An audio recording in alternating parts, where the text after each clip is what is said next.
السلام عليكم ورحمة الله وبركاته. إن الحمد لله نحمده ونستعينه ونستغفره ونؤمن به ونتوكل عليه ونعوذ بالله من شرور أنفسنا ومن سيئات أعمالنا. من يهده الله فلا مضل له ومن يضلله فلا هادي له ولن تجد له وليا مرشدا. وأشهد أن لا إله إلا الله وحده لا شريك له وأشهد أن محمدا عبده ورسوله صلى الله تعالى عليه وعلى آله وأصحابه أجمعين. আল্লাহ সুবহানাহু ওয়া তাআলার মহান দরবারে লাখ শুকরিয়া জ্ঞাপন করছি, যিনি আমাদেরকে জুমার সালাত আদায় করার পরে আবারও দিনের কিছু ইলম অর্জন করার জন্য বসার তৌফিক এনায়েত করেছেন। এজন্য বলি আলহামদুলিল্লাহ। আজকের যে বিষয়টি নিয়ে আমরা আলোচনা করব, এটা আমাদের জন্য অত্যন্ত গুরুত্বপূর্ণ একটি বিষয়। আমরা যে কোনো কাজ করব শুধুমাত্র একজনকে খুশি করার জন্য। তিনি কে? আল্লাহ সুবহানাহু ওয়া তাআলা। আমি এমন ভাবে ইবাদত করব যেন তিনি আমাকে দেখতে পাচ্ছেন, যেন আমি তাকে দেখতে পাচ্ছি। যদিও আমি তাকে দেখতে না পাই, কিন্তু তিনি আমাকে দেখতে পাচ্ছেন। এর নাম ইহসান। এর নাম কি? ইহসান। হাদিসে জিব্রাইল, প্রসিদ্ধ হাদিস, কিতাবুল ঈমানের জন্য প্রায় সব হাদিসে এটা আনা হয়েছে। বুখারী মুসলিম সহ হাদিসের সব কিতাবেই আছে। আল্লাহর রাসূল সাল্লাল্লাহু আলাইহি ওয়াসাল্লামের কাছে নবুয়তের শেষ দিকে সাহাবায়ে কেরাম প্রশ্ন করতে সতর্কতা অবলম্বন করতেন। কারণ আয়াত নাযিল হয়ে গেল, লা তাসআলু আন আশিয়া ইন তুবদা লাকুম তাসউকুম। তোমরা এমন কোন বিষয়ে প্রশ্ন করো না যা তোমাদের সামনে উত্তর দেওয়া হলে, প্রকাশ পেলে তোমাদের কাছে খারাপ লাগবে। এই আয়াতের পরে সাহাবায়ে কেরাম অনেকেই আল্লাহর নবীকে প্রশ্ন করার থেকে ভয় পেতেন। সাহাবায়ে কেরাম ইচ্ছে করতেন যে যদি অপরিচিত কোনো লোক আসে, গ্রাম থেকে লোকজন আসে যারা নবীর দরবার সম্পর্কে কোনো আদব লেহাজ জানে না, ওদেরকে আল্লাহ রাসূল কিছু বলতেন না। দেখেন, আপন লোকেরা বেয়াদবি করলে এটা ধরা হয়, আর অপরিচিত লোকেরা বেয়াদবি করলে ধরা হয় না। তো এরকম যদি গ্রাম্য লোক যারা আদব কায়দা সম্পর্কে এতটা সতর্ক নয়, তারা প্রশ্ন করলে সাহাবীদের সুবিধা হতো। ওনারা এউসিলায় উত্তর জানতেন, ইলম অর্জন করতেন। তো সাহাবীদের মনে মনে এটা আকাঙ্ক্ষা ছিল গ্রামের লোকজন এসে আল্লাহ নবীকে প্রশ্ন করুক। আর আল্লাহ তাআলার ইচ্ছা হলো যে দীর্ঘ 23 বছর পর্যন্ত যে নবুয়তের দাওয়াত পেশ করা হয়েছে, এটাকে একটা প্যাকেট করে দেওয়া হোক, যাতে সকলে এটাকে মুখস্থ রাখতে পারে, সকলে যাতে করে এটাকে গ্রহণ করতে পারে, দাওয়াত দিতে পারে, আমল করতে পারে। এজন্য পাঠান দরকার এমন লোককে যে প্রশ্ন করতে জানে। কারণ প্রশ্ন করার একটা ইলম, প্রশ্ন করতে পারাটাও একটা ইলম। এজন্য এখন এমন প্রশ্ন কে করতে পারবে? ওই ব্যক্তিই পারবে যে ব্যক্তির কাছে পুরা শরীয়তের নলেজ আছে। সেই রকম ইলম আছে কার? পুরা শরিয়া যে জানে, সেরকম ইলম আছে কার? জিব্রাইলের, যে ওহী নিয়ে নবীর কাছে আগমন করেছে। এজন্য আল্লাহ তাআলার ইচ্ছে হলো জিব্রাইলকে দিয়ে প্রশ্ন করানো। কিন্তু সমস্যা হলো, জিব্রাইলকে যদি আল্লাহর নবী চিনতে পারেন, তাহলে উত্তরটা কিন্তু ওরকম বিস্তারিত হবে না। আমি যদি জানি যে আমাকে যে প্রশ্ন করছে সে আমার ওস্তাদ, অথবা আমার যা উত্তর দিব তার জানা আছে, তাহলে উত্তরটা আমি আকার ইংরেজি পড়বো, তোমার তো জানাই আছে। আল্লাহ তাআলা চাচ্ছেন যে এরকম উত্তর না আসুক, বরং স্পষ্ট, সাজানো, সংক্ষিপ্ত একটা প্যাকেট আকারে ইসলামটাকে উপস্থাপন করা হোক। সেই জন্য আল্লাহ তাআলা জিবরাইলকেই পাঠালেন, কিন্তু এমন ভাবে যেন আল্লাহর নবী তাকে চিনতে না পারেন। হাদিসে বলা আছে, মিশকাতের একেবারে কিতাবুল ঈমানের প্রথম হাদিসটা ওমর ইবনে খাত্তাব রাদিয়াল্লাহু তাআলা আনহু থেকে বর্ণিত। তিনি বলেন, আমাদের কাছে, আমরা আল্লাহর নবীর কাছে বসেছিলাম, আমাদের কাছে একজন লোক আসলো, লা ইউরা আলাইহি আসারুস সফর, সফরের কোন আলামত তার গায়ে নাই। শাদীদু সিয়াবিস বায়াদ সিয়াব শাদীদু সাওয়াদিস শার, তার কাপড় চোপড় গুলো সাদা ধবধবে পরিষ্কার। তার মানে মুসাফির না, বিদেশ থেকে আসলে কাপড়ে ময়লা থাকে। চুলগুলো একেবারে কালো, ধুলাবালু পরে নাই, এলোমেলো হয় নাই, সাজানো। লা ইউরা আলাইহি আসারুস সফর, মনে হচ্ছে যে এইমাত্র ঘর থেকে বেরিয়ে আসলেন। কিন্তু সমস্যা হলো, যদি এইমাত্র ঘর থেকে বের হয়ে আসে তাহলে তাকে কেউ চিনতে হবে, হয়তো বাড়িওয়ালা নইলে মেহমান, কেউই চিনে না। ওয়ালা ইয়ারিফুহু মিন্না আহাদ, আমাদের মধ্যে কেউ তাকে চিনতে পারলো না।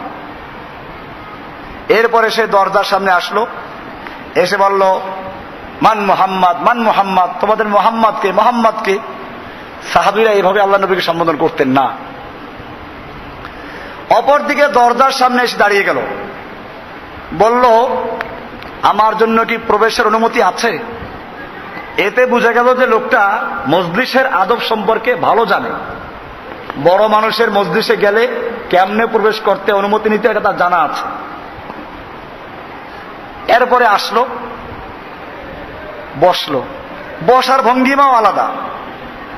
একদিকে বসলো আমরা যেন হাঁটু ফেলে বসি নামাজে তাশাহুদে, এরকম হাঁটু গেড়ে বসলো। এতে মনে হয় যে লোকটা আদব জানে, খুব ভালো আদব আখলাক গলা। কিন্তু হাত দুটো রাখলো আল্লাহ নবীর হাঁটুর উপরে।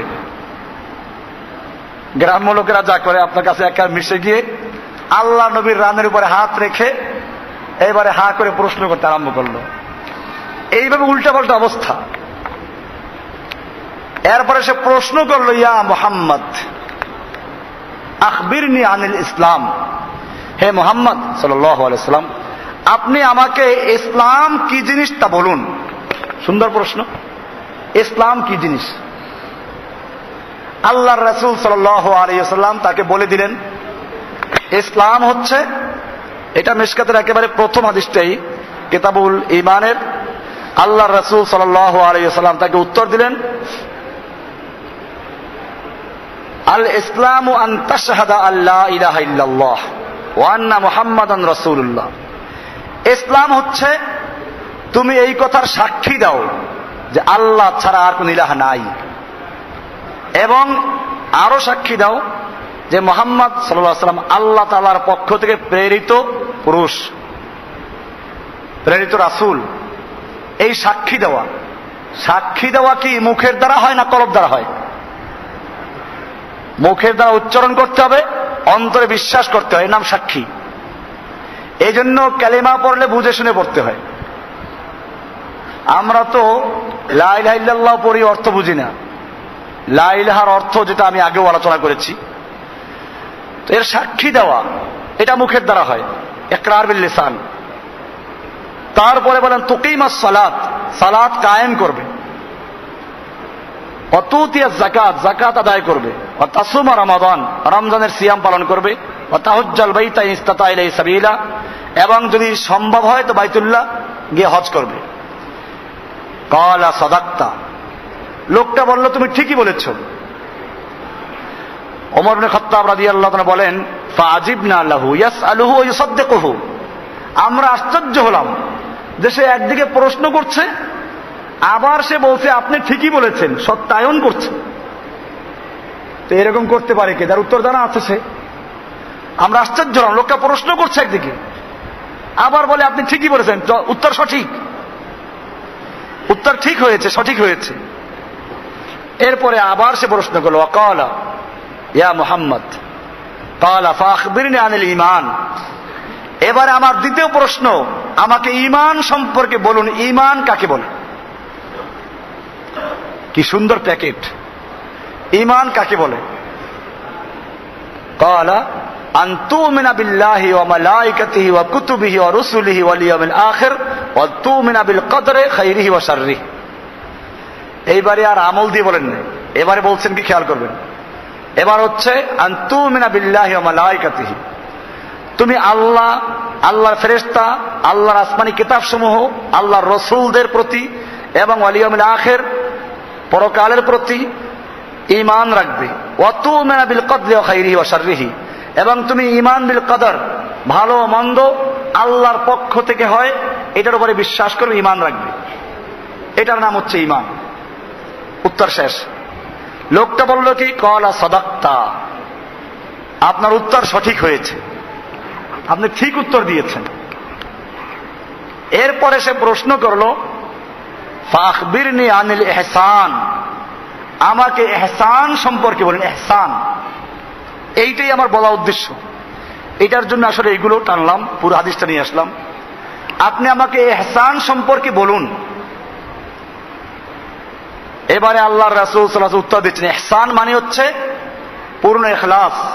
উত্তর আসতেছে, ইহসান কি জিনিস? ক্বালা আন তা'বুদাল্লাহা কাআন্নাকা তারাহু, তুমি আল্লাহর ইবাদত করবে এমন ভাবে যেন তুমি আল্লাহকে দেখতে পাচ্ছ। কোনো ভায়া মাধ্যম নাই, আমি আমার কলবের দিকে মোতাওয়াজ্জু, আমার কলব পীর সাহেব কেবলার কলবের দিকে মোতাওয়াজ্জু, পীর সাহেব কেবলার কলব হইয়া তারপরে আল্লাহর দিকে মোতাওয়াজ্জু।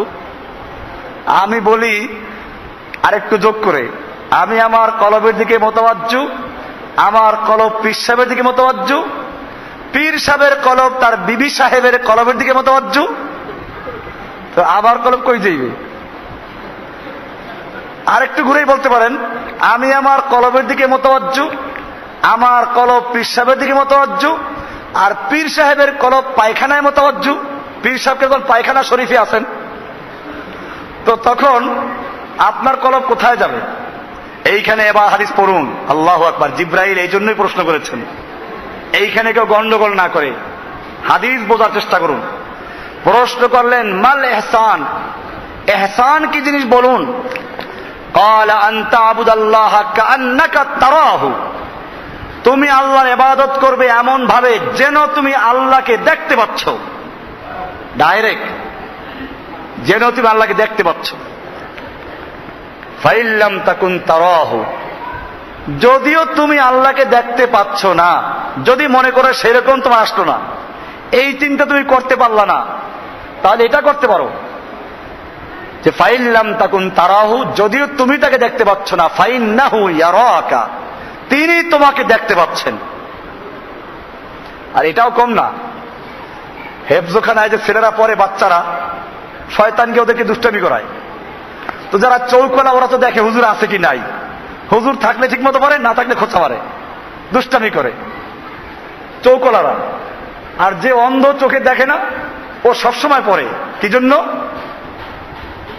ও মনে করে যে হুজুর বোধহয় আমার দিকে তাকাই আছে, সবসময় দেখে হুজুর যে চলে গেছে পায়খানায় পেশাব করতে বা বাইরে চলে গেছে, এটা ওই অন্ধ ছাত্রের খবরও নাই।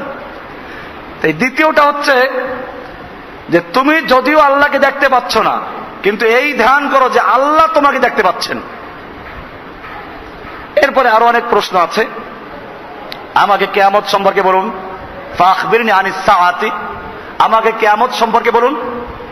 ক্বালা মাল মাসউলু আনহা বিআলাম মিনাস সাইল, বলেন যে জিজ্ঞাসিত ব্যক্তি জিজ্ঞাসাকারীর চেয়ে বেশি অবগত নয়। মানে এটা তুমিও যেমন চিনো না, আমিও জানি না। কিয়ামত যে কবে হবে এটা যেমন তুমিও জানো না, আমিও জানি না। লোকটা আবার প্রশ্ন করলো, ঈমান ক্লিয়ার করলো এটা, যেটা আল্লাহ রাসূলও জানেন না। তো বলল যে তাহলে বোঝা গেল রাসূল গায়েব জানেন না, এটাও ক্লিয়ার হলো এখান থেকে। এই যে আল্লাহ রাসূল আলিমুল গায়ব, এখানে ক্লিয়ার হয়ে গেল যে আল্লাহ রসুলকে জিজ্ঞেস করলো আমাকে কিয়ামত সম্পর্কে বলুন, কিয়ামত কবে হবে। বলে এ সম্পর্কে তুমিও যেমন জানো না, আমিও জানি না। জিজ্ঞাসিত ব্যক্তি জিজ্ঞাসাকারীর তুলনায় বেশি অবগত নয়, তার মানে সমান না জানার দিক দিয়ে। এবারে প্রশ্ন করলো ফাখবিরনি আন আমারাতিহা, তাহলে আপনি আমাকে কিয়ামতের আলামত সম্পর্কে বলুন, কিয়ামতের আলামত লক্ষণ সম্পর্কে বলুন। এবারে শুনুন কি উত্তর দিচ্ছেন। ক্বালা আন তালিদাল আমাতু রাব্বাতাহা, একটা আলামত হচ্ছে এই যে একজন মহিলা তার মনিবকে জন্ম দিবে। এর বিভিন্ন ব্যাখ্যা ওলামায়ে কেরাম করেছেন। সহজ অর্থে এই যে এমন একটা সময় আসবে যখন মায়ের সন্তান, পেটের সন্তান মায়ের সঙ্গে এমন আচার ব্যবহার করবে যেমনটা দাস দাসীদের সঙ্গে করা হয়ে থাকে। এর অর্থ হচ্ছে আনতালিদাল আমাতু রাব্বাতাহা, যে একজন নারী তার মনিবকে জন্ম দিবে। 2 নম্বর, ওয়ান তারাল উরাতাল হুফাতাল আলাতা রিআ আশ-শাই ইয়াতাতাওয়ালুনা ফিল বুনিয়ান, আরো দেখবে তুমি আল হুফাত, হাফিনের বহুবচন মানে খালি পায়ে, যাদের পায়ে জুতা পরার ক্ষমতা ছিল না, টোকাই ছিল, পায়ে জুতা পরার মতো পয়সা ছিল না। আল উরাত আরিন, নাঙ্গা বদন, শরীরে কাপড় চোপড় পরার মতো পয়সা ছিল না। আল আলা, অসহায়, খেতে পারতো না। রেআশায়, বকরি চড়াইতো। বকরি চড়াইতো এই জন্য বলছেন, ছাগল চড়ানো মানে একেবারে মিসকিন জানোয়ার।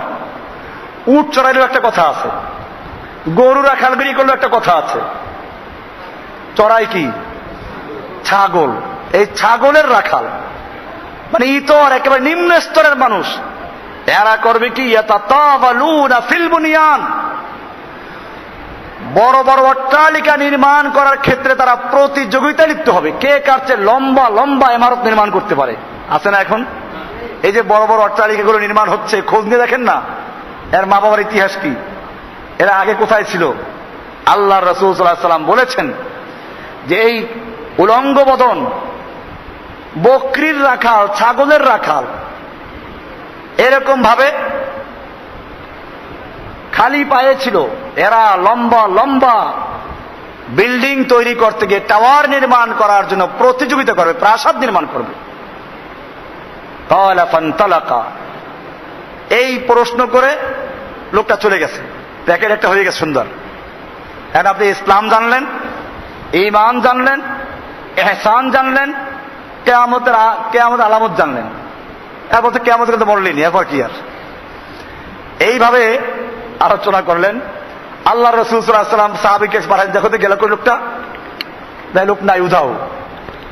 এবারে বুঝতে পারছেন যে লোকটা আসলে কে, এই লোকটা আসলে কে। আল্লাহ রাসূল বললেন যে ফাইন্নাহু জিবরাইল, এই হাদিসে কি বলা আছে? ফাইন্নাহু জিবরাইল, আরে এটা তো জিবরাইল। আতাকুম ইউআল্লিমুকুম দীনাকুম, তিনি এসেছিলেন তোমাদেরকে প্রশ্ন করে তার মাধ্যমে তোমাদেরকে দ্বীন শিক্ষা দেওয়ার জন্য। সুবহানাল্লাহ বিহামদিহি। এইখানে একটা আসলে ইহসান, এমন ভাবে ইবাদত করা যেন আমি আল্লাহকে দেখতে পাচ্ছি, আমি যদিও আল্লাহকে দেখতে পাচ্ছি না কিন্তু আল্লাহ আমাকে দেখতে পাচ্ছেন, এই ধারণা করতে হবে কমপক্ষে। এই জন্য ইখলাসের সাথে ইবাদত করা। কোরআনে বলা হয়েছে মুখলিসি ওয়া মা উমিরু ইল্লা লিয়াবুদুল্লাহ মুখলিসিনা লাহুদ্দিন, যে তাদেরকে বলা হয়েছিল ইবাদত করতে মুখলিসিনা লাহুদ্দিন, দ্বীনকে একমাত্র আল্লাহর জন্য খালেস করে নেওয়া, শুধুমাত্র আল্লাহর জন্যই। ওটাই আমরা বলে থাকি প্রায় যে আমার সব ইবাদত হবে কার জন্য? আমার জীবন, আমার মরণ, আমার জীবনের ভালোবাসা, অনুসরণ সবকিছু কার জন্য? ইন্না সালাতি ওয়া নুসুকি ওয়া মাহইয়ায়া ওয়া মামাতি লিল্লাহি রাব্বিল আলামিন।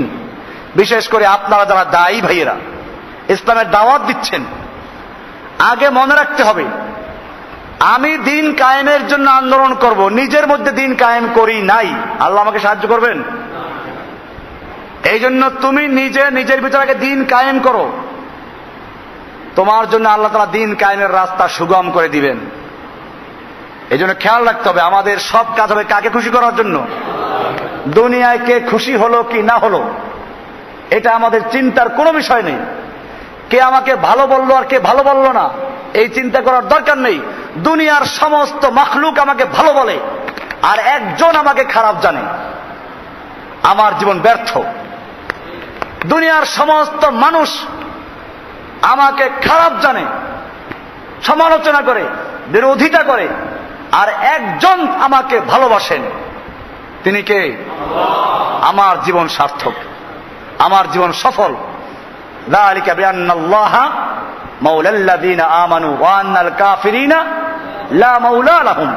কাজে খুশি করবেন কাকে? এমন দুর্বল, বউরে খুশি করার জন্য দাড়ি কাটে, এ আবার আল্লাহরে ভালোবাসে। এর কাছে বউয়ের মহব্বতটাই আল্লাহর মহব্বতের চেয়ে বেশি না।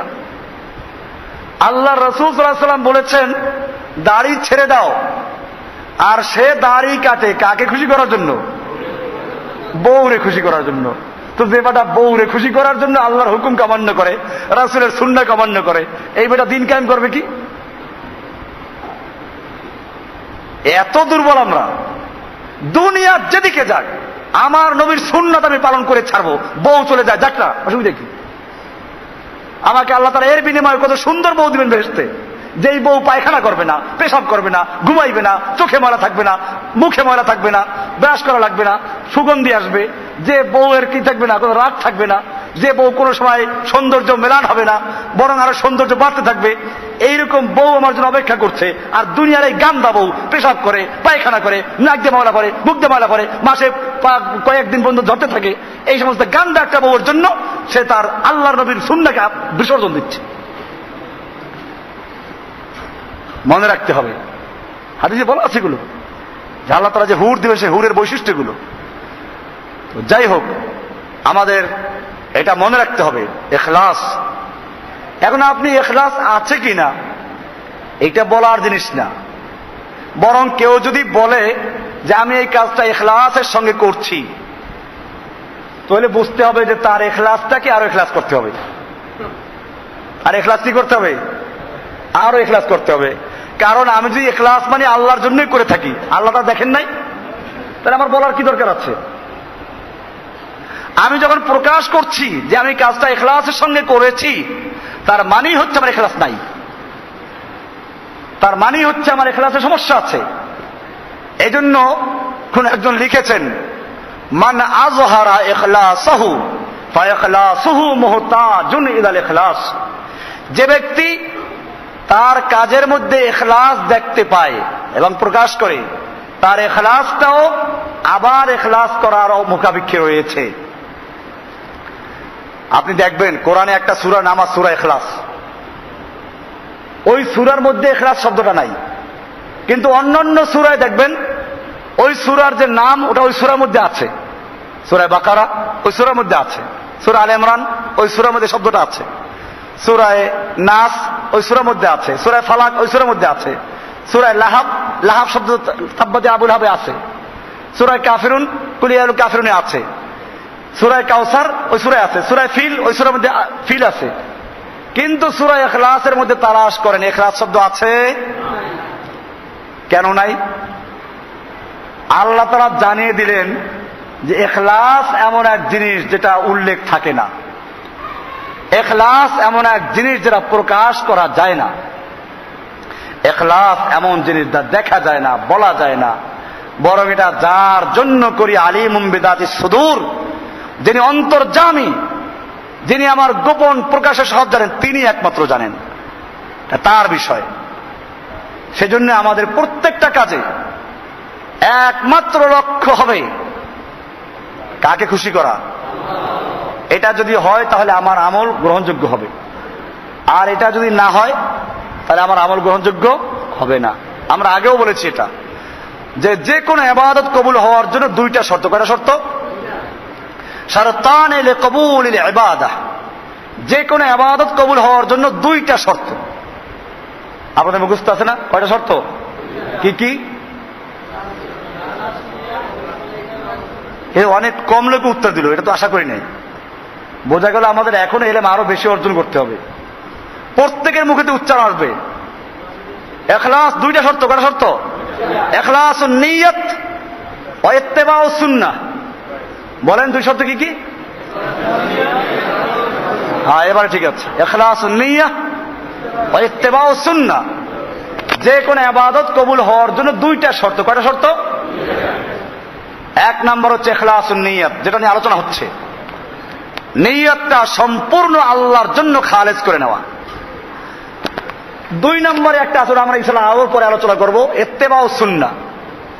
কারণ আপনি খালেস ইখলাসের সঙ্গে করলেন, খুব ইখলাসের সঙ্গে আল্লাহকে খুশি করার জন্য একেবারে খুশুখুজুর সাথে জুমার নামাজ 4 রাকাত পড়লাম, হবে? মাগরিবের নামাজ চিন্তা করলাম, জোহর পড়লাম 4 রাকাত, আসর পড়লাম 4 রাকাত, এশাও 4 রাকাত, মাঝখানে মাগরিব আবার 4 রাকাত পড়ে 3 রাকাত পড়বো কেন? 4 রাকাতই পড়ি, ইখলাসের সঙ্গে পড়বো, আল্লাহকে খুশি করার জন্য পড়বো, হবে? কেন হবে না? ইত্তেবাউ সুন্নাহ হয় নাই, নবীর সুন্নাহর অনুসরণ করা হয় নাই, নবীর তরিকা, নবীর আদর্শ, কাজে আর তরিকা সব বাদ। এখানেও মনে রাখতে হবে, ওই সময় আলোচনা করে আসবে ইনশাআল্লাহ। এই জন্য বলছি যে কোনো ইবাদত করার জন্য শর্ত কয়টা? এর মধ্যে একটা ইখলাসুন নিয়ত। এটা যদি না থাকে, আপনি যত বড় আমল করেন, এই আমল কোনো কাজে আসবে না। এই ধারাবাহিকতা আমি কিছু হাদিস থেকে কিছু কাহিনী শোনাবো, কিসসা কাহিনী আমরাও কিছু বলবো, তবে আজগুবি না, মন গড়া না, দলিল ভিত্তিক। যে বিষয়টা আমরা এতক্ষণ আলোচনা করলাম, এটার এবারে হাদিস থেকে কিছু ঘটনা এ প্রসঙ্গে। আপনারা জানেন যে একটা হাদিস আসছে, কিয়ামতের মাঠে আল্লাহ সুবহানাহু ওয়া তাআলা 3 প্রকারের মানুষকে উঠাবেন, 3 জন মানুষকে হাজির করবেন, এদের বিচার হবে। এর মধ্যে একজন হবে কারিউন, আলেম, ওয়া সাহিবু মাল, আরেকজন হলো দানশীল, মালদার, আরেকজন মুজাহিদ। ফায়াকুলুল্লাহু লিল কারি, আল্লাহ তাআলা আলেম সাহেবকে, কারি সাহেবকে জিজ্ঞেস করবেন, আমি তোমাকে ইলম দান করেছিলাম, কোরআনের জ্ঞান দান করেছিলাম, হাদিসের জ্ঞান দান করেছিলাম, তোমাকে সুন্দর কণ্ঠ দিয়েছিলাম, বলো তুমি এটা কোন কাজে ব্যয় করেছো? সে সুন্দর উত্তর দিবে, আল্লাহ তোমার দেওয়া ইলম, তোমার দেওয়া জ্ঞান আমি তোমার রাস্তায় ব্যয় করেছি। তুমি যে কাজগুলো, আমি ছাত্র জীবনে কষ্ট করে লেখাপড়া করেছি, ডাল খেয়েছি, এরকম কতগুনা কষ্ট করেছি, এরপরে ইলম অর্জন করার পরে আমি সুন্দরভাবে মানুষকে বুঝিয়েছি, দাওয়াত দিয়েছি, ইমামতি করেছি, বক্তাগিরি করেছি, হাদিসের ক্লাস করেছি, শিক্ষা দিয়েছি, তুমি যত লাইনে খিদমত দিয়েছো আমি সব লাইনে করেছি। আল্লাহ তাআলা বলবেন যে না, তুমি তো এটা এই জন্য করতে যাতে লোকেরা তোমাকে বড় আলেম বলুক, তোমাকে বড় কারি সাহেব বলুক, সেজন্য কত রকম সুর দিয়েই না তুমি কথা বলেছো, কত রকম আজগুবি কাহিনী না তুমি বলেছো, মাঝে মধ্যে কানে হাত দিয়ে তারপরে কি হচ্ছে, মোহাব্বতের সঙ্গে বরুণ বালাগালে ওইলাবে কামালি বলেছ, কত কিছুই না করেছো। তুমি এটা এজন্য করেছো যাকে তোমাকে আন্তর্জাতিক বক্তা হিসেবে একটা খেতাব দেওয়া হোক। এখন সবার নামের সঙ্গে আন্তর্জাতিক বক্তা, কেউ চিনে না। তুরব আলী কোন গ্রামের থেকে আসছে, গলার সুর ভালো, এর নাম কি? আন্তর্জাতিক বক্তা। এরকম ভাবে বুলবুলে বাংলাদেশ, বুলবুলি, আল্লাহ তাআলা মহব্বত করে বানাইলেন মানুষ, সে এখন গেছে কি হইয়া? বুলবুলি হয়ে গেছে, বুলবুলে বাংলাদেশ। এই বুলবুলিরা, এই জন্য দেখেন ইকবালকে আল্লাহ তাআলা যাজা দান করুক, অনেকগুলো কথা সে ভালো বলেছে। উনি লিখেছেন, কর বুলবুল তাউস কি তকলিদ সে তওবা, বুলবুল ফকত আওয়াজ হয় তাউস ফকত রং। তুমি যদি সত্যিকার মুসলিম হয়ে থাকো, তাহলে বুলবুলি আর ময়ূর, বুলবুলির গান শুনে আর ময়ূরের রূপ দেখে পাগল হয়ে যাও না। পীর সাহেবের চেহারা অনেক ভালো। সেদিন এক জায়গায় গেলাম, মাশাআল্লাহ, দেখি এক পীর, একটা কলেজের অধ্যাপক, কিন্তু সে পীর, খেলাফত প্রাপ্ত পীর। আমার সঙ্গে ছাত্র ছিল কিছু, যেমন চেহারা তেমন শরীর, তেমন ফিনফিনে সাদা জামা, যে কোনো লোক দেখলে ভক্ত হওয়ার উপায় নাই। এরা বুলবুল, এরা ময়ূর, এরা ময়ূর। আর বুলবুল কারা? ওই যে সুন্দরভাবে সুর দিয়ে ভাঁজ করে সাইজ করে তারপরে কি করে, মাজা মাজা কথা বলে। তো বলা হয়েছে, কর বুলবুল তাউস কি তকলিদ সে তওবা, বুলবুল ফকত আওয়াজ হয় তাউস ফকত রং। তুমি বুলবুলির সুর শুনে আর ময়ূরের রূপ দেখে পাগল হয়ে যাও না। বুলবুলির খালি গান গাওয়ার ক্ষমতাই আছে, আর ময়ূরের কেবল রূপই আছে, এছাড়া ভিতরে কিছু নেই। এজন্য এই বুলবুল মার্কা, বুলবুলে বাংলাদেশ অথবা আরো যতগুলো আছে, এইগুলোতে তুমি পাগল হয়ে যাও না। তুমি দেখো কোরআন এবং সুন্নাহর ইলম তার মধ্যে আছে কিনা, ইখলাসুন নিয়ত ওয়া ইত্তিবাউ সুন্নাহ, এটা আছে, নবীর সুন্নাহ আছে কিনা। দুরূদ শরীফ পড়েন মহব্বতের সঙ্গে, বালাগাল উলা। এই বালাগাল উলা কোন দুরূদ শরীফের নাম? এটা শেখ সাদির একটা কবিতা। কার কবিতা? শেখ সাদির কবিতা। ইরান দেশের এক কবি ছিল, তার কবিতা এটা। এবং এই কবিতার অর্থের মধ্যে গন্ডগোল আছে। এখানে বলা আছে বালাগাল উলা বিকামালিহি, বালাগা মানে উপনীত হয়েছেন, পৌঁছেছেন, আল উলা সর্বোচ্চ মাকামে, বিকামালিহি তার নিজের যোগ্যতায়। আল্লাহর নবী সর্বোচ্চ মাকাম যে স্থান উপনীত হয়েছেন, এটা কি নিজের যোগ্যতায় না আল্লাহর রহমতে? আপনারা বললেন কোন দলিল আছে? কোরআন পড়েন। ওয়াজাদাকা দাল্লান ফাহাদা আলাম ইয়াজিদকা ইয়াতীমান ফাআওয়া। আপনাকে আল্লাহ তাআলা ইতিম পান নাই, অতবার আপনাকে আল্লাহ তাআলা আশ্রয় দান করেছেন। আলাম ইয়াজিদকা ইয়াতীমান, ইতিম পান নাই, বাংলা ইতিম, সূরা আদ-দুহা। আলাম ইয়াজিদকা ইয়াতীমান ফাআওয়া, আপনাকে কি আল্লাহ ইতিম পান নাই যে আপনাকে আশ্রয় দিয়েছেন? ওয়াজাদাকা আইলান ফাগনা, আপনাকে অভাবগ্রস্ত পেয়েছিলেন, আপনাকে সচ্ছল করে দিয়েছেন, ধনী বানিয়ে দিয়েছেন। ওয়াজাদাকা দাল্লান ফাহাদা, আপনাকে আল্লাহ তাআলা দাল্লান, গায়রুল মাগদুবি আলাইহিম দাল্লিন বুঝেন নাই? দাল্লান পথের দিশাহীন, মা তাদরি লা তাদরি মাল কিতাব ওয়াল ঈমান, আপনি জানতেন, অন্য আয়াতে যা, এটা একটা আয়াত, মা কুনতা তাদরি মাল কিতাব ওয়াল ঈমান, আপনি জানতেন না কিতাব কি জিনিস, ঈমান কি জিনিস, আল্লাহ তাআলা আপনাকে দান করেছেন। তাহলে আল্লাহ তাআলা এত স্পষ্ট করে দিলেন, ওয়াজাদাকা দাল্লান ফাহাদা, আল্লাহ আপনাকে দাল্লান পেয়েছেন, পথের দিশাবিহীন পেয়েছিলেন, ফাহাদা আপনাকে আল্লাহ তাআলা অনুগ্রহ করে হেদায়েত দান করেছেন। কাজী বালাগাল উলা বিকামালিহি না বিফাদলিহি সুবহানাহু ওয়া তাআলা। আল্লাহর ফজল, আল্লাহর করমে সর্বোচ্চ মাকাম উপনীত হয়েছেন। এই জন্য মনে রাখতে হবে, আল্লাহর নবী দুরূদ শিখিয়েছেন, অনেক দুরূদ আছে, সেগুলো পড়েন। সালাতের মধ্যে আমরা দুরূদ ইব্রাহিমী পড়ি, এগুলো পড়েন। যাই হোক, বলছিলাম, তিনজন মানুষকে হাজির করা হলো। একজন এই আলেম সাহেব, তাকে জিজ্ঞেস করা হলো, তোমাকে এলেম দিয়েছিলাম, কণ্ঠ দিয়েছিলাম, তোমাকে আরো কত কিছু না দিয়েছিলাম, বলো তুমি সেগুলো কোন কাজে ব্যয় করেছো? সে বলবে, আল্লাহ তুমি যে কাজ পছন্দ করো আমি সবই করেছি। আল্লাহ তাআলা বলবে যে না, তুমি তো এজন্য করেছিলে, লিআইয়ুকালা লাকা, তুমি তো এজন্য করেছিলে যাতে করে তোমাকে লোকেরা বলুক যে, ওখানে আরেকটা কথা আছে, কুনতু আকুমু বিহি আনাল লাইল, আমি এই কোরআন রাতভর পড়েছি, তাহাজ্জুদের ইমামতিও করেছি, ওয়া আনান নাহার, দিনের ইমামতি করেছি, নিজে পড়েছি। ফায়াকুলুল্লাহু লাহু, আল্লাহ তাআলা বলবেন, কাযাবতা, তুমি মিথ্যা বলেছো। বাল আরাদতা আন ইউকালা, বরং তুমি তো এইগুলো এজন্য করেছো, আন ইউকালা, তোমাকে বলা হোক, ইন্না ফুলানান কারিউন, আরে অমুকে কত বড় আলেম, কত বড় বক্তা, কি সুন্দর মধুর আওয়াজ, বুলবুলে বাংলাদেশ, আন্তর্জাতিক খ্যাতি সম্পন্ন, এরকম কোন টাইটেল তোমাকে দেওয়া হোক, তুমি এজন্য করেছো।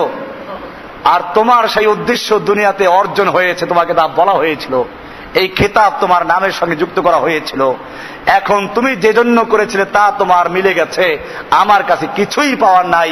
আল্লাহ তাআলা ফেরেশতাদেরকে অর্ডার দিবেন, ওকে উল্টা টেনে জাহান্নামের ভিতরে নিক্ষেপ করে দাও, তাকে জাহান্নামে নিক্ষেপ করা হবে। আল্লাহ সুবহানাহু ওয়া তাআলা আমাকে, আমি আপনাদের কাছে খাস দোয়া করি, আল্লাহ তাআলা আমাকে যতটুকু কাজ করি যেন সত্যিকার অর্থে আল্লাহকে সন্তুষ্ট করার তৌফিক দান করেন, আমিন। আমিও নিজেও যেন এই অন্তর বলি, আমি নিজেকে নসিহত করছি যে আল্লাহ যেন আমাকে এর থেকে বাঁচার তৌফিক দান করেন। আপনাদেরকেও বলছি, আপনারাও যারা আমাদের সাথে সম্পর্ক আছে, ভালোবাসেন, মহব্বত রাখেন, আপনারা এই গুণগুলো অর্জন করবেন। দাওয়াত দেব কার জন্য? এই বইটা শুরু করেছি, এখানে ভালো ভালো অনেক কিস্সা কাহিনী আসবে, হাদিস থেকে, ওগুলো সব একটাও বন করা না। একজন লোক বুজুর্গ আল্লাহওয়ালা আলেম, একটা বট গাছ মানুষ পূজা করত, ওইটা কাটার জন্য রওনা হয়েছে। পথে শয়তানে বলল, কই যাও? আরে ওই বট গাছটা মানুষ পূজা করে, কেটে ফেলবো। কয় না, ওটা তুমি কাটো না। না, আমি কাটবো। লাগলো কুস্তি, এবং সে শয়তানকে আছাড় মেরে ফেলে দিয়ে ওর বুকের উপর বসে গেছে। শয়তান বাঁচার জন্য বলে, একটা কাজ করো, তুমি গাছটা কাটো না আর আমাকে মারো না, আমি তোমাকে প্রতিদিন 2 দিনার করে তোমার বিছানা রেখে আসবো, বিছানার তলে। বোঝা গেল বিছানার তলে টাকা পাওয়া মুশকিল। শয়তানও রাখতে পারে, হ্যাঁ, আল্লাহ রাখতে পারেন, ভিন্ন কথা। বিছানার তলে রেখে আসবো। তো ঠিকই 2 দিন পাইছে, 3য় দিন আর পায় নাই। আবার সে কুড়াল নিয়ে রওনা গাছ কাটার জন্য। এবারে শয়তান সামনে হাজির, কই যাও? গাছ কাটার জন্য যায়, ওই গাছ কেটে ফেলবো। তুমি না কইছিলা 2 দিন আর করে দিবা, দেও নাই, বন্ধ করে দিলে আমি গাছ কেটে ফেলবো। ও কয় যে পারবা না কাটতে, লাগছে কুস্তি। আবার আজকে যখন মারামারি কুস্তি লাগলো, শয়তান ওরে এক আছাড় মেরে ওর বুকের উপর বসে গেছে। এখন তো বেচারা জান যায়। ব্যাপারটা বলো আমাকে, আমাকে ছাড়ো, আমি গাছ কাটবো না, আমাকে বলো। কালকে তোমাকে আমি এক আছাড়ে ফেলে দিলাম, আর আজকে তুমি আমাকে ফেলে দিলে, ব্যাপারটা কি, রহস্যটা কি? কালকে তুমি যে গাছ কাটতে যাচ্ছিলা, ওটা তোমার নিজের স্বার্থে না, ওটা আল্লাহর স্বার্থে। ওটা আল্লাহর স্বার্থে, আল্লাহকে সন্তুষ্ট করার জন্য। সেজন্য আমি তোমার সঙ্গে পারি নাই, তোমার সঙ্গে আল্লাহর শক্তি ছিল। যালিকা বিআন্নাল্লাহা মাওলাল্লাযীনা আমানু ওয়া আন্নাল কাফিরিনা লা মাওলা লাহুম। মুমিনদের মাওলা আছে, সাহায্যকারী আছে, অভিভাবক আছেন। তিনি কে? আল্লাহ। ওয়া আন্নাল কাফিরিনা লা মাওলা লাহুম, কাফেরদের কোনো মাওলা নাই। তুমি কোরআন পড়ো নাই? ওয়ালা তাহিনু ওয়ালা তাহজানু ওয়া আনতুমুল আ'লাউনা ইন কুনতুম মুমিনিন।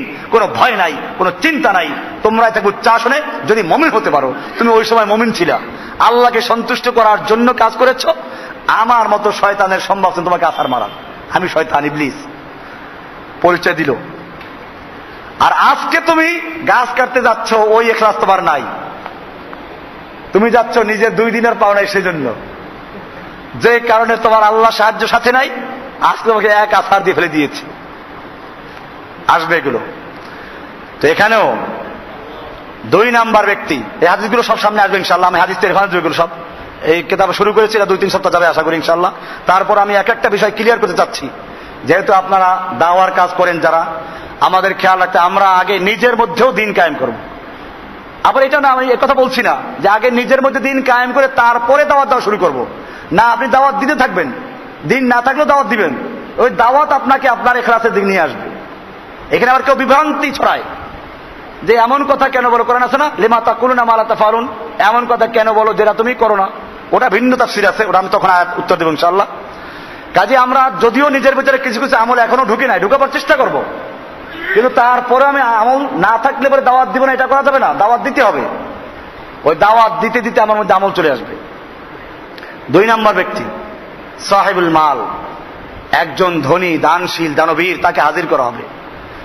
আল্লাহ তাআলা তাকেও নেয়ামতগুলো স্মরণ করাবেন। তাকে বলবেন, তোমাকে আমি সম্পদ দিয়েছিলাম, এই গরু ছাগল উট বকরি দুম্বা ভেড়া, শহরে হলে পারে গাড়ি বাড়ি সুন্দরী নারী সব তোমাকে দিয়েছিলাম, বলো তুমি আমার কি হক আদায় করেছো? সে বলবে, আল্লাহ আমি তোমার রাস্তায় তোমার দেওয়া সম্পত্তি ব্যয় করেছি, তুমি যেসব লাইনে ব্যয় করতে পছন্দ করো তার কোনো রাস্তা বাদ দেই নাই।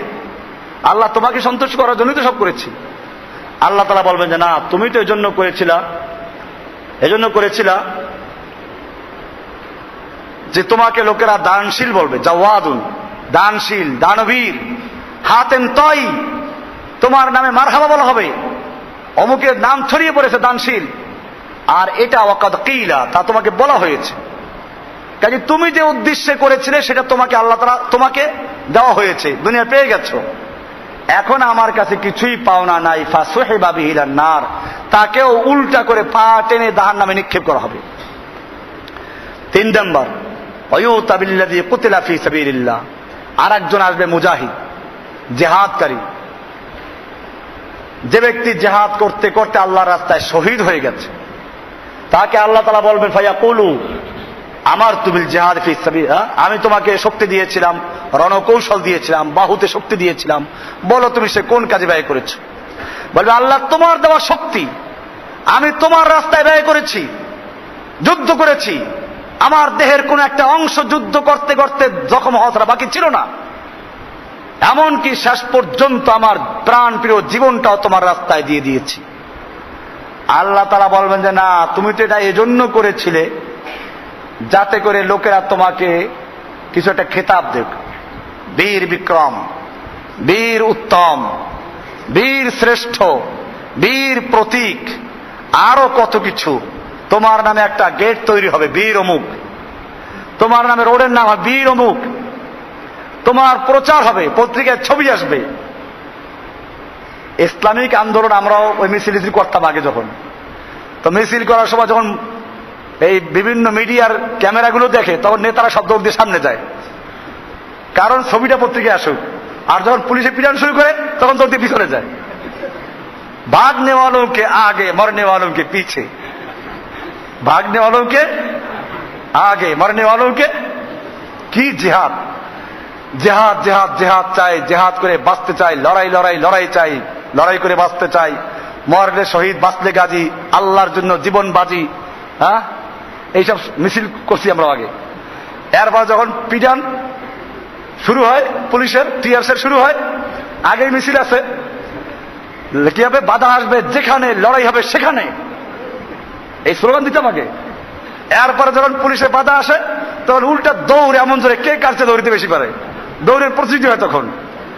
আর তখন বলা হয় কি, বাধা আসলো যেখানে বিজয় হলো সেখানে, বিজয় হয়ে গেছে। বাধা আসলো যেখানে বিজয় হলো সেখানে, এর নাম আবার জিহাদ। জেহাদ থেকে পালান জায়েজ আছে? তুমি যেটাকে জেহাদ বলো তার পালান জায়েজ নাই। আর জেহাদ না বললে বেহুদা চেষ্টা করতেছো, কোনটা বলবো বলো? যদি বলো এটা জেহাদ, জেহাদের ময়দান থেকে পালানো জায়েজ না হারাম? গুনাহ সগীরা না গুনাহ কাবীরা? 7টা বড় বড় গুনাহ কাবীরার মধ্যে 7টা আছে আকবরুল কাবায়ের। আকবরুল কাবায়ের, তার মধ্যে একটা হচ্ছে ফেরার ইয়ামা জাহাফ, যুদ্ধের ময়দান থেকে, জেহাদের ময়দান থেকে পালানো, এটা হারাম। আকবরুল কাবায়ের, মুহলিকাত আর মুবিকাতের মধ্যে একটা। তুমি যে জেহাদের ময়দানে গিয়ে পালাচ্ছ, এমন জোরে দৌড়, ঘোড়াও ফেল, তো কিসের জেহাদ এটা? বোঝা গেল তোমার কাছে জেহাদ না। খামাখা কেন ওই শ্রম খাচ্ছ, পিটান খাচ্ছ? ওখানে কি কাজ করো, নবীর সুন্নাহ মোতাবেক কাজ করো। তো বলা হলো ব্যক্তিকে যে আল্লাহ জীবন দিয়েছে তোমার জন্য, বলে না তুমি তো এর জন্য করেছো, তোমাকে এইগুলো বলা হোক, এবং তা বলা হয়েছে। ফাউমেরা বিহি, তার ব্যাপারে আল্লাহর আদেশ জারি হবে। ফাসুহাইবা ইলান নার, তাকেও জাহান্নামে উল্টা করে নিক্ষেপ করা হবে। আজকে এই পর্যন্ত আলোচনা করলাম, ইনশাআল্লাহ সামনে এটা আরো আলোচনা হবে, প্রায় 1 সপ্তাহ চলবে হয়তো। আমরা সকলেই এটা হাজির থাকার চেষ্টা করি, কারণ আগে নিজের মধ্যে দিন কায়েম করতে হবে, নিজের মধ্যে ইখলাস পয়দা করতে হবে, যেন আমরা অন্যকে দাওয়াত দিয়ে নিজে যেন বঞ্চিত না হই। আল্লাহ সুবহানাহু ওয়া তাআলা আমাকে, আপনাকে, সকল ভাইদেরকে কথাগুলোকে বুঝার, আমল করার এবং সে অনুযায়ী মানুষকে দাওয়াত দেওয়ার তৌফিক দান করুন, আমিন। সাল্লাল্লাহু তাআলা আলা নবিয়িনা মুহাম্মাদ ওয়া আলিহি আজমাইন। সুবহানাল্লাহি ওয়া বিহামদিহি, সুবহানাকাল্লাহুম্মা ওয়া বিহামদিকা, আশহাদু আল্লা ইলাহা ইল্লা আনতা, আস্তাগফিরুকা ওয়া আতুবু ইলাইক।